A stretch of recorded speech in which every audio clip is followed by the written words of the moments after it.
दोस्तों याद रखिए, दरख्त पर औकात से ज्यादा फल लग जाएं तो उसकी डालियां टूटना शुरू हो जाती हैं।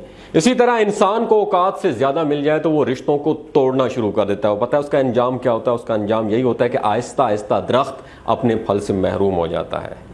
दोस्तों याद रखिए कि अल्फाज का चुनाव सोच समझ कर करें। जब आप किसी से बात कर रहे होते हैं तो आपके अल्फाज आपके खानदान का पता, मिजाज और आपकी तरबियत का पता दे रहे होते हैं।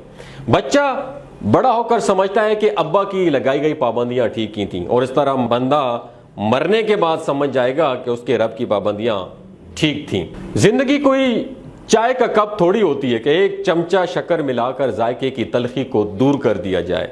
जिंदगी तो उम्र के आखिरी लम्हे तक गूंद गूंद कर पीना पड़ता है इसे, चाहे तलखी कितनी ज्यादा क्यों ना हो। हम में से लोग तहज्जुद पढ़ते हैं मगर अपने भाई से बोलचाल नहीं रखते, हर नेक काम करते हैं मगर गीबत नहीं छोड़ते। दोस्तों याद रखिए, अपनी नेकियां ऐसी थैली में ना जमा करें जिसमें सुराख ही सुराख हो। अगर तुम्हें एक दूसरे के आमाल का पता चल जाए तो तुम एक दूसरे को दफन भी ना करो। अल्लाह पाक ने तुम्हारे ऐब छुपा रखे, उस पर शुक्र अदा करो और दूसरों के ऐबों को भी छुपाने की आदत डालो, क्योंकि बुराइयां आप में भी हैं और जुबानें दूसरों के पास भी हैं। कुछ लोग अपने लिए सारी सारी रात जन्नत की दुआएं मांगते हैं, लेकिन दूसरों की जिंदगी उन्होंने इस दुनिया में जहन्नुम बनाई होती है। दोस्तों याद रखिए, हम किसी के दिल में झांक नहीं सकते, ये जान नहीं सकते कौन हमारे साथ कितना मुखलिस है, लेकिन वक़्त और रवैये जल्द ये एहसास दिला लेते हैं कि हमारे साथ कौन मुखलिस है।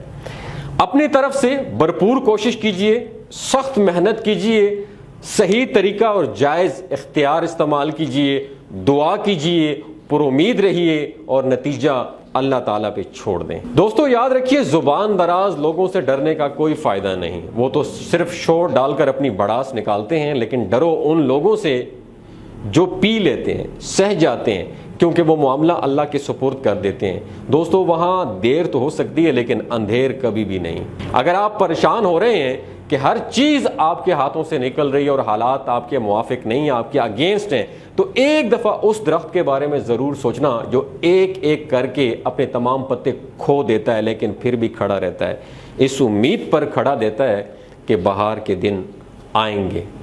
दोस्तों मुझे इतना अजीब लगता है ना कि लोग हमारी ज़िंदगी का एक पेज पढ़ने के बाद हमारी पूरी किताब खुद से ही लिख देते हैं। कोई ये कैसे सोच सकता है कि हिसाब नहीं होगा, कि वो बख्शा जाएगा? याद रहे, हिसाब देना होगा, एक एक आह का हिसाब देना होगा, आंसू का, तड़प का, बेहिस्सी का, बेरहमी का हिसाब देना होगा।